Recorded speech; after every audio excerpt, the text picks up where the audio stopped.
शाम के 5:30 बज रहे थे। मीनाक्षी जी अपनी बालकनी में बैठी ढलते सूरज को देख रही थीं। तभी उनके फोन की घंटी बजी। उनकी बेटी तान्या का फोन था। हेलो माँ, आज फिर बहुत देर हो गई ऑफिस में। अभी बस निकली हूँ, घर पहुँचते पूछते 7 बज जाएंगे। फिर जाकर डिनर बनाना है। कमर टूटी जा रही है माँ, सास भी बस बैठी रहती हैं, एक गिलास पानी तक खुद नहीं लेती। तान्या की आवाज में थकान और चिड़चिड़ापन साफ था।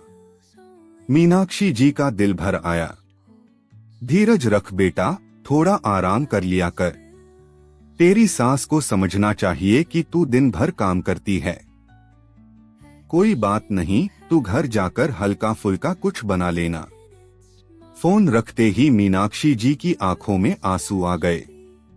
उन्होंने पास बैठी अपनी सहेली सुजाता से कहा, देख रही हो सुजाता, मेरी बच्ची कितनी परेशान है।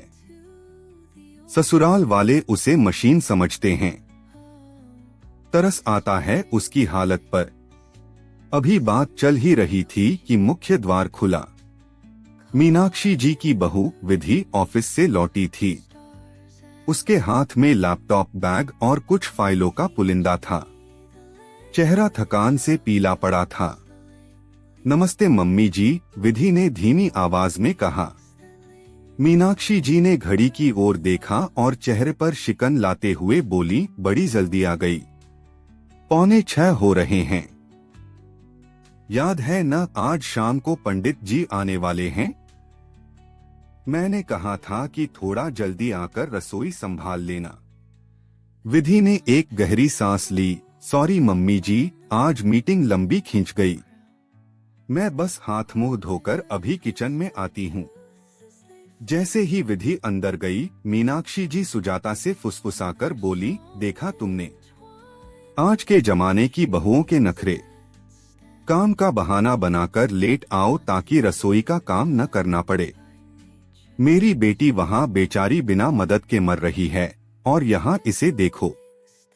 सुजाता ने सब सुना और चुप रही। उसने देखा कि विधि किचन में चाय बना रही थी और साथ ही आटा भी गूंथ रही थी। तभी विधि का फोन बजा। उसने स्पीकर ऑन किया क्योंकि उसके हाथ आटे में सने थे। उसकी माँ का फोन था। हाँ माँ, अभी आई हूँ ऑफिस से, बस खाना बना रही हूँ। नहीं नहीं, मम्मी जी की तबीयत थोड़ी ढीली रहती है न, तो मैं उन्हें काम नहीं करने देती। थकी तो हूँ पर क्या करूँ माँ। सुजाता ने मीनाक्षी की ओर देखा, जिनकी नजरें अब झुक गई थीं। सुजाता ने धीमे से कहा, मीनाक्षी, अभी कुछ देर पहले तुम तान्या के लिए रो रही थी क्योंकि वह थक गई थी। पर तुम्हारी बहू भी तो उसी रास्ते से गुजरी है। तान्या की सास को तुम पत्थर कह रही थी, पर क्या तुम अपनी बहू के लिए पहाड़ नहीं बन रही हो। मीनाक्षी जी कुछ बोलना चाहती थीं, पर शब्द नहीं मिले। सुजाता ने बात जारी रखी, फर्क बस इतना है कि एक दर्द तुम्हारी अपनी कोख से जन्मी बेटी का है और दूसरा उस बेटी का जो किसी और की कोख से आकर तुम्हारे घर को अपना मान रही है।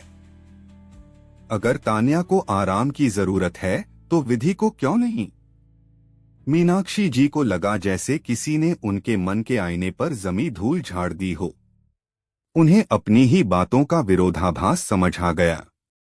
वह चुपचाप उठीं और किचन में गईं। विधि जल्दी जल्दी सब्जी काट रही थी। मीनाक्षी जी ने उसके हाथ से चाकू ले लिया। मम्मी जी, आप क्यों। मैं कर लूंगी, विधि घबराकर बोली।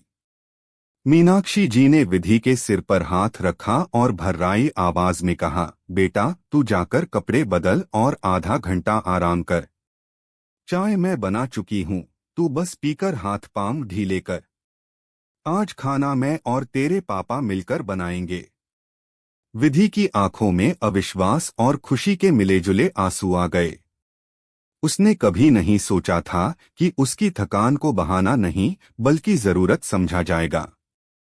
शाम को जब सब खाने की मेज पर बैठे तो घर का माहौल बदला हुआ था। कड़वाहट की जगह सुकून ने ले ली थी।